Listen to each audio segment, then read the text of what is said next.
बिस्मिल्लाहिर्रहमानिर्रहीम। अस्सलाम वालेकुम। आज 9 नवंबर है और दिन है हफ्ते का। आज तहरीक इंसाफ का सवाबी में बहुत अहम जलसा होने जा रहा है और जिस तरह से इमरान खान साहब के दो पैगाम आए हैं, एक कल का पैगाम आया है और एक आज का पैगाम आया है, वो दोनों पैगाम मैं आपके सामने रखूँगा और उन पैगाम को देख के ये अंदाज़ा होता है कि आज कोई बड़ा ऐलान होने जा रहा है। ज़रा अगर आप ओवरऑल सिचुएशन का अंदाज़ा लगाएं कि और सूरत हाल को देखें कि इस वक्त सूरत हाल पाकिस्तान में है क्या और ख़ास तौर पर तहरीक इंसाफ के हवाले से क्या है, तो इस वक्त नज़र ये आता है कि एक तरह से इस निज़ाम ने पूरी तरह से एक कंट्रोल जो है वो दोबारा हासिल कर लिया है। जैसे होता है ना कि एक जगह के ऊपर कब्ज़ा होता है, फिर कब्ज़ा कमज़ोर हो जाता है और फिर कब्ज़ा जो है वो मजबूत हो जाता है, तो बज़ाहिर इस निज़ाम का कब्ज़ा एक मरतबा फिर पाकिस्तान के ऊपर मजबूत हो गया है। यानी अभी आप कानून साजियाँ देखें, जिस तरह से कानून साजियाँ हुई, मतलब रातों रात क्या पता ही नहीं था किसी को कि कौन सी कानून साजी होने जा रही है, और फिर जिस तरह से वो कानून साजी हुई और उस कानून साजी के नतीजे में सर्विसेज चीफ जो हैं उनकी मुद्दत मुलाजमत 5 साल हो गई, सुप्रीम कोर्ट पर कब्ज़ा कर लिया गया, 17 तादाद जजेस की बढ़ा दी गई और जुडिशल कमीशन में अक्सरियत बना ली गई, अपनी मर्ज़ी का चीफ जस्टिस लाया गया, चीफ जस्टिस याहिया अफरीदी लाए गए, तो सुप्रीम कोर्ट भी अपनी और इदारों के सरबराहान उनको भी एक्सटेंशन मिल गई और निज़ाम पे पूरा कब्ज़ा। और बज़ाहिर अगर आप देखते हैं तो मायूस कुन सूरत हाल नज़र आती है और जब आप आम आदमी से मिलते हैं तो एक मायूस कुन सूरत हाल नज़र आती है। लेकिन एक चीज़ आप नोट करें, देखें ये जितनी भी चीज़ें इस वक्त ये निज़ाम कर रहा है ना, ये पार्लियामेंट कर रही है, वो इंतज़ामी साइड की हैं। यानी आपने बिल पास करके सर्विसेज चीफ्स को एक्सटेंशन दे दी, उनकी मुद्दत मुलाजमत आपने 5 साल कर दी। आपने हालांकि देखें जब भी किसी को एक्सटेंशन देनी हो तो पूरा मुल्क सूली पे लटक जाता है और यहाँ पे बड़े आराम से एक कानून में तब्दीली करके और एक्सटेंशन दे दी गई और जजेस भी तादाद 36 कर दी गई, जुडिशल कमीशन भी अपनी मर्जी का बना लिया गया और उसमें तादाद भी हुकूमत की ज़्यादा बना ली गई, चीफ जस्टिस भी मर्जी का ले आए, सब कुछ अपनी मर्जी का कर लिया। लेकिन देखें ये सब चीज़ें इंतज़ामी फ़ैसले हैं। इंतज़ामी फ़ैसलों की अगर आप बात करें तो इस निज़ाम का कंट्रोल मजबूत हो गया इंतज़ामी फ़ैसलों की हद तक। लेकिन अगर आप अवामी सतह पर देखें, जो चीज़ मैटर करती है, वहाँ पे हर आने वाले दिन के साथ इस निज़ाम का कंट्रोल कमज़ोर होता चला जा रहा है। मसलन मैं आपको कहूँगा कि आप चाहे पाकिस्तान के किसी भी कोने में मेरी ये वीडियो सुन रहे हैं या कोई वीडियो नहीं भी सुन रहा, तो वो अगर अपने इलाके में, यानी चाहे वो अंदरूनी सिंध हो, चाहे वो बलूचिस्तान का दूर दराज इलाका हो, चाहे वो साउथ पंजाब हो, चाहे मतलब पूरे पाकिस्तान का कोई गली कूचा, कोई चौक चौराहा, कोई बाज़ार, कोई जगह, कोई कस्बा, कोई शहर, कहीं भी अगर आप लोगों से बात करें तो लोगों की जो इस वक्त इस हुकूमत के हवाले से, इस निज़ाम के हवाले से सेंटिमेंट्स हैं, उनमें नफरत बढ़ी है, घुटन बढ़ी है। और देखें जब घुटन बढ़ती है तो फिर एक चीज़ खुदा न खास्ता कोई चीज़ ट्रिगर करती है और फिर मामलात हाथ से निकलने लग जाते हैं। अच्छा, मैंने अभी जिक्र किया बलूचिस्तान का। आज ही आप देखें कि बलूचिस्तान में जो वाक़या हुआ, जो दहशतगर्दी का वाक़या हुआ क्वेटा में, दर्जनों लोग इस वक्त तक अपनी जान से चले गए हैं, शहीद हो गए हैं बेगुनाह, और रेलवे स्टेशन पे ये धमाका हुआ है। अब आप मुझे बताएं कि कल वहाँ पे तहरीक इंसाफ ने क्वेटा में एक जलसे का ऐलान कर रखा था, जिसके लिए आपने देखा कि तहरीक इंसाफ की जो बलूचिस्तान की तंजीम है, सालार खान काकड़ वगैरह, उनके आपने बयानात देखे, उनके ऐलानात देखे, या आपने कासिम खान सूरी साहब जो पाकिस्तान से बाहर हैं, ज़ाहिर है वो हालात की वजह से पाकिस्तान से बाहर हैं, और कासिम खान सूरी के आपने बयान सुना उनके सारे कल। लेकिन बलूचिस्तान हुकूमत ने कल तहरीक इंसाफ को जलसा नहीं करने दिया। पूरा बलूचिस्तान की जो एक आप समझे पूरी बलूचिस्तान हुकूमत जो है उसने बड़ी कामयाबी से तहरीक इंसाफ को जलसा करने से रोक दिया। मतलब तशद्दुद किया गया और जो वीडियोज़ आई हैं वो आप देख लें, किस तरह से फायरिंग हो रही है, सारा कुछ आप देख चुके हैं। लेकिन कामयाबी के साथ बलूचिस्तान हुकूमत ने तहरीक इंसाफ को जलसा नहीं करने दिया। दूसरी तरफ जो चीज़ करने वाली थी वहाँ पे नाकामी हो गई। दहशतगर्दों को रोकना था, दहशतगर्दों को सीधी गोलियां मारनी थी, दहशतगर्दों को कत्ल करना था, दहशतगर्दों को वास्ले जहन्नुम करना था, दहशतगर्दों को जख्मी करना था, दहशतगर्दों को रोकना था। वहाँ पे हुकूमत मुकम्मल पर नाकाम हो गई, जो हुकूमत के करने का काम था। और जो एक हुकूमत का काम था कि अगर कोई पुरअमन शहरी पुरअमन तौर पर कोई जलसा करना चाहते हैं तो आइन ने उनको हक दिया, वो नहीं करने दिया। तो जहाँ पे तरजीहात ये हों, मसला है फार्म 47, जाली हुकूमतें, इनको खौफ है कि लोगों ने जलसा कर लिया, कामयाब प्रोटेस्ट कर लिया तो हमारा कब्जा इस निज़ाम के ऊपर कमज़ोर हो जाएगा। तो इसी तरह से आप देखें कि मैं मुबश्शिर ज़ैदी साहब का ट्वीट देख रहा था, आज 48वां केस सामने आ गया है पोलियो का। आपको पता है पूरी दुनिया में से 2 मुल्क हैं जिनमें जो है वो पोलियो इस वक्त है, बाकी पूरी दुनिया पोलियो फ्री हो गई है। आपका कोई इस निज़ाम का आपको फोकस नज़र आता है?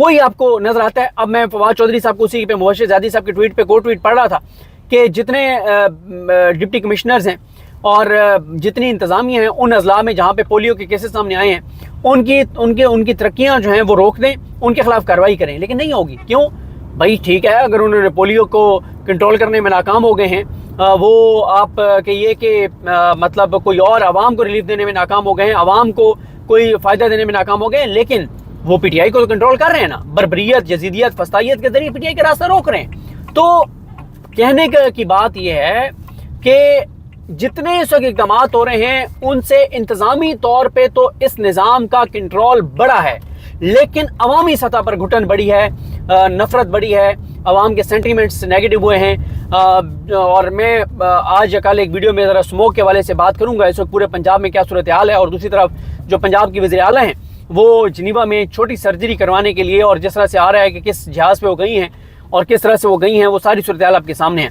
तो इस वक्त अगर आप, जिस तरह मैंने आपको बताया कि आप इंतज़ामी तौर पर चीज़ें देखते हैं, तो उसमें तो इस निज़ाम का कंट्रोल बढ़ गया है।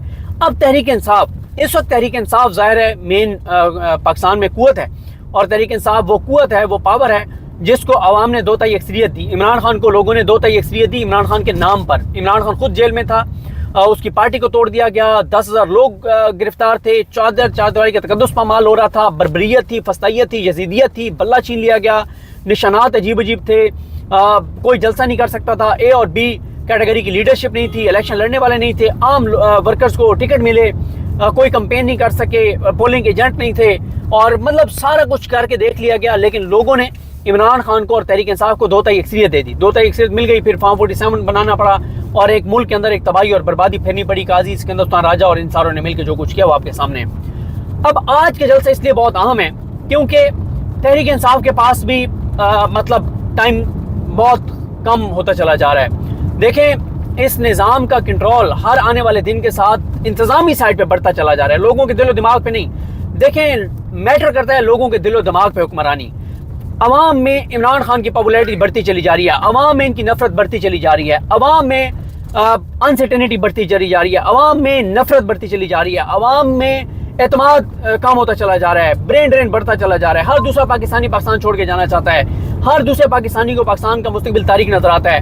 मैं आपको आजकल ये बताता हूँ और आप खुद भी ज़रा नोट करें ना कि सबसे इम्पोर्टेंट है सांस लेना। एक इंसान की ज़िंदगी के लिए बुनियादी एक चीज़ है कि सांस लेना, लेकिन आप स्मोक की वजह से देख लें आपकी हवा की क्या सूरत हाल है, आपकी फ़िज़ा की सूरत हाल है, आपके माहौल की क्या सूरत हाल है। फिर आपने जो है वो बीमार हो जाए खुदा न खास्ता तो आपने इलाज कराना होता है, अस्पतालों की हालत इज़ार देख लें, इन्होंने हेल्थ कार्ड बंद कर दिया। आपने कि बच्चों ने स्कूल जाना है, तालीमी इदारों की आप हालात देख लें, सूरत हाल देख लें। आपने ग्रॉसरी करनी है, आपने ज़रूरत की जो अशिया हैं वो खरीदनी है, वो आप महंगाई देख लें क्या सूरत हाल है। आपने रोज़गार कमाना है, रोज़गार के हालात आप देख लें, बेरोज़गारी कितनी ज़्यादा है। आप बिजली इस्तेमाल करते हैं, बिजली के बिल की सूरत हाल आप देख लें। आपको पीने का पानी चाहिए, पीने का पानी मुयसर नहीं है, और है तो फुजला मिला पानी। मतलब 80-90% पाकिस्तान के अंदर जो है वो साफ पानी मुयसर नहीं है, और जो पानी है भी तो वो जो है मतलब उसकी हालात और सूरत हाल आपके सामने है। तो ये कहीं से फिर आप देख लें जानो माल का तहफ़्फ़ुज़, आप और हम टैक्स देते हैं, और स्ट्रीट क्राइम देख लें हालात और सूरत हाल क्या है। तो हर आने वाले दिन के साथ लोगों में नफरत बढ़ती चली जा रही है। क्यों? क्योंकि हुकूमत का टोटल फोकस तहरीक इंसाफ का रास्ता रोकने पे, अपनी करप्शन, लूट मार, जबर, बर्बरियत, फस्तायत, जजीदियत पे है। अवाम पे तो उनका फोकस ही कोई नहीं है। तो अवाम को क्या इन्होंने देना है? अवाम को क्या कुछ भी नहीं मिलना? अवाम के लिए तो मुश्किलात बढ़नी है हर आने वाले दिन के साथ। अब आए इस बात पर कि इमरान खान साहब ने ये जो 2 पैगाम जारी किए हैं, वो पैगाम मैं आपके सामने पढ़ देता हूँ, और इन पैगाम को जब आप देखते हैं तो आपको अंदाज़ा होता है कि आज तहरीक इंसाफ कोई बड़ा ऐलान करने जा रही है। वो जो तहरीक इंसाफ के ऊपर एक छाप लग गई है नाकामियों की, उसका कोई अजाला करने जा रहे हैं और कोई बड़ा ऐलान करने जा रहे हैं। तो इमरान खान साहब के 2 पैगाम क्या हैं वो मैं आपके सामने रखता हूँ। इमरान खान साहब का एक कल का पैगाम था, एक आज का। पहले मैं आज का पढ़ना चाहता हूँ। इमरान खान कहते हैं कि सवाबी जलसे में हम अपना आइंदा कलाअमल कौम के सामने रखेंगे। हमारे एहतजाज का हदफ कोई इदारा नहीं है, हमारा हदफ मुल्क में जमहूरियत और आइन की बहाली और अदलिया की आज़ादी है। फौज किसी एक शख्स या पार्टी की नहीं बल्कि पूरे पाकिस्तान की है। फौज हमारा कौमी असासा है। एक पार्टी और एक शख्स के 10 साल के इक़्तिदार के मंसूबे को तहफ़्फ़ुज़ देने के लिए पूरी फौज को बदनाम करवाया जा रहा है। इस तरह अवाम और फौज को एक दूसरे के सामने लाया जा रहा है। 20 मार्च 1971 को میں ڈھاکہ میں موجود تھا. لوگ وہاں اپنے حقوق مانگ رہے تھے. 4 دن بعد ڈھاکہ میں فوجی آپریشن شروع کر دیا گیا. اپنے حقوق مانگنے والی عوام پر بندوق لے کر چڑھ دوڑی. اپنے حقوق مانگنے والی عوام پر بندوقیں لے کر چڑھ دوڑی تو وہاں انجام جو ہے وہ مشرقی پاکستان کی صورت میں سامنے آیا. عمران خان کہتے ہیں کہ بلوچستان اور قبائلی علاقوں میں مسنگ پرسنز کی موجودگی کا عذر جنرل باجوہ یہ دیتے تھے کہ عدالتیں ان افراد کو رہا کر دیتی ہیں، اسی لیے انہیں جبری طور پر گمشدہ کرنا پڑتا ہے. وزیر اعلیٰ بلوچستان نے بھی ایک مرتبہ اس بات کی نشاندہی کی کہ اس طرح کے اقدامات سے فوج کے خلاف نفرت جنم لیتی ہے. اب جو جبر اور فسطائیت تحریک انصاف کے سپورٹرز اور رہنماؤں کے خلاف بپا کی جا رہی ہے، اس سے بھی پورے ادارے کے خلاف نفرت جو ہے وہ ہر روز بڑھ رہی ہے. ایجنسیز نے تحریک انصاف کے رہنماؤں شہباز گل، اعظم سواتی، خواجہ شیراز، انصاف سمجھوتا کو اغوا کر کے جو سلوک ان کے ساتھ کیا ہے اس کو پورے پاکستان نے دیکھا ہے. اپنی وکلا برادری سے میرا یہ سوال ہے کہ آپ نے مشرف کے دور میں اس ظلم کے خلاف ملک بھر میں وکلا تحریک چلائی تھی. آج مشرف کے دور سے بھی یہ دور زیادہ بدترین ہے. تحریک انصاف کے ممبران اسمبلی کو اغوا کر کے ان کے خاندانوں کے افراد کو ڈرایا دھمکایا جا رہا ہے. جس طرح ان کے گھروں میں گھس کر توڑ پھوڑ کی جا رہی ہے اور ظلم کیا جا رہا ہے اور ہراساں کیا جا رہا ہے، جس طرح عدلیہ کی آزادی پر حملے ہو رہے ہیں، تو ایسے میں آپ کا کیا کردار ہے؟ آپ سب کو باہر نکل کر اس ظلم کے خلاف احتجاجی تحریک چلانی چاہیے. یہ عمران خان صاحب وکلا کو کہہ رہے ہیں. پھر عمران خان کہتے ہیں میں اپنی پارٹی کے تمام ارکان اسمبلی، ٹکٹ ہولڈرز اور عہدیداران کو یہ خاص پیغام دینا چاہتا ہوں کہ آپ سب نے اس احتجاجی تحریک میں بھرپور شرکت کرنی ہے، اور جو اس تحریک میں شرکت نہیں کرے گا اس کو اگلے الیکشن میں پارٹی ٹکٹ نہیں ملے گا. آپ سب کو ان آئینی ترامیم اور ملک میں جاری ظلم اور فسطائیت کے خلاف کھڑے ہونا پڑے گا. امید ہے کہ صدر ٹرمپ کے آنے سے چیزیں غیر جانبداری کی طرف جائیں گی. میں اپنی رہائی کا مطالبہ کروں گا، نہ ہی کوئی ڈیل مانگوں گا. پہلے بھی کسی عامر یا عالمی طاقت کے کندھوں پر سوار ہو کر نہیں آیا تھا. 2018 میں عوام نے مجھے ووٹ دیا اور 2024 میں بھی بدترین بندشوں اور جیل میں ہونے کے باوجود عوام نے 2/3 اکثریت دی. اب بھی پاکستان کے حالات کی بہتری کے لیے بیرونی طاقتوں پر انتظار کرنے کی بجائے قوم کو جو ہے وہ خود کوشش کرنا ہوگی. عمران خان یہ بالکل ٹھیک بات کہہ رہے ہیں کہ یہ مسئلہ پاکستان کے لوگوں کا ہے. آج ہر شخص کوڑ رہا ہے، آج ہر شخص مشکل میں ہے، اور ہر شخص کی پریشانی بڑھ رہی ہے، آج ہر شخص کی اذیت بڑھ رہی ہے. لیکن مسئلہ یہ ہے کہ لوگ نکل بھی نہیں رہے. لوگ ہاتھوں پہ ہاتھ رکھ کے بیٹھے ہیں. لوگوں کو لگتا ہے کوئی اور آئے گا اور ہمیں اس تباہی اور بربادی سے نکالے گا. ایسا نہیں ہوا کرتا. عمران خان کہتے ہیں کہ جنرل باجوہ نے جس طرح حسین حقانی کے ذریعے میرے خلاف لابنگ کروائی اور بائیڈن ایڈمنسٹریشن کے کان بھرے، اور جس طرح پاکستان میں انسانی حقوق کی خلاف ورزیوں پر جو بائیڈن انتظامیہ خاموش تھی، امید ہے کہ اب ویسا نہیں ہوگا. صدر ٹرمپ کے ساتھ اچھے تعلقات رہے. صدر ٹرمپ نے بطور وزیر اعظم میرے وائٹ ہاؤس کے دورے پر مجھے بہت عزت دی تھی. کورونا کے دوران انہوں نے بروقت ٹیسٹنگ مشین پاکستان بھجوائی تھی. میرے کہنے پر انہوں نے کشمیر کا ذکر کیا جو اس سے پہلے کبھی کسی امریکی صدر نے نہیں کیا تھا. پھر اس کے بعد عمران خان صاحب کا اب کل کا پیغام ہے جو میں آپ کے سامنے رکھنا چاہتا ہوں.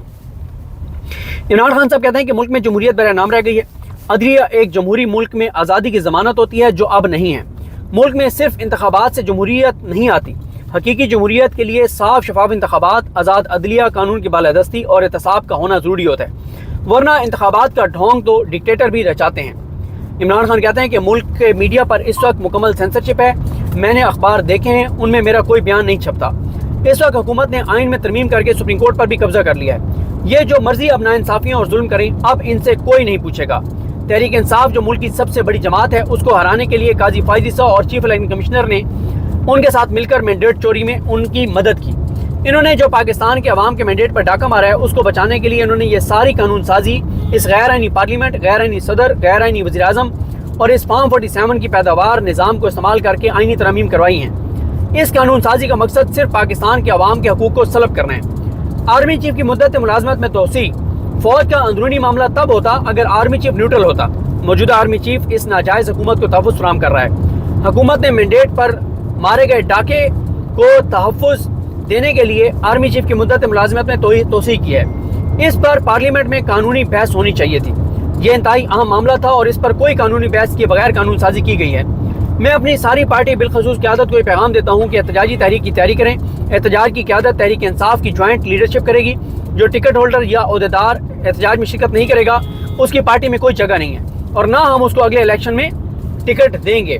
عمران خان کہتے ہیں کہ میری اپنی قوم کو یہ پیغام ہے کہ اپنے حقوق اور آزادی کے لیے قربانی دینی پڑتی ہے.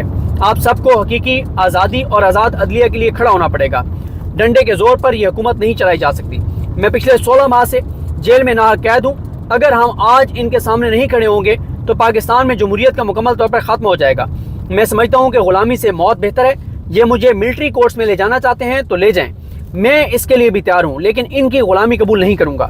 میری 2 بہنوں کو بھی جیل میں ڈالا گیا، ایک بہن کا بیٹا 1.5 سال سے ملٹری کی قید میں ہے، میں خود ہر قربانی کے لیے تیار ہوں۔ یہ حسان نیازی کا ذکر کریں، نورین نیازی صاحبہ کے بیٹے کے۔ عمران خان کہتے ہیں کہ میں ڈونلڈ ٹرمپ کو 47واں امریکی صدر انتخاب جیتنے پر مبارکباد دیتا ہوں۔ ڈونلڈ ٹرمپ کی جیت پاکستان کے لیے خوشائند ہے۔ مجھے امید ہے کہ صدر ٹرمپ کم از کم نیوٹرل ہوں گے اور جو بائیڈن کی طرح نہیں ہوں گے، جنہوں نے جنرل باجوہ کے ساتھ جنرل باجوہ کی طرف سے حسین حقانی کو استعمال کر کے میرے خلاف لابی کی، اس پر یقین کیا۔ میری رہائی کا معاملہ امریکہ سے نہیں بلکہ پاکستان سے ہی مکمل ہوگا۔ اپنی 2 غلطیاں تسلیم کرتا ہوں کہ جنرل باجوہ کی ملازمت میں توسیع میری سب سے بڑی غلطی تھی اور کمزور اتحادی حکومت لینے کے بجائے مجھے دوبارہ انتخابات کروانے چاہیے تھے۔ میں ملک سے کسی صورت نہیں بھاگوں گا۔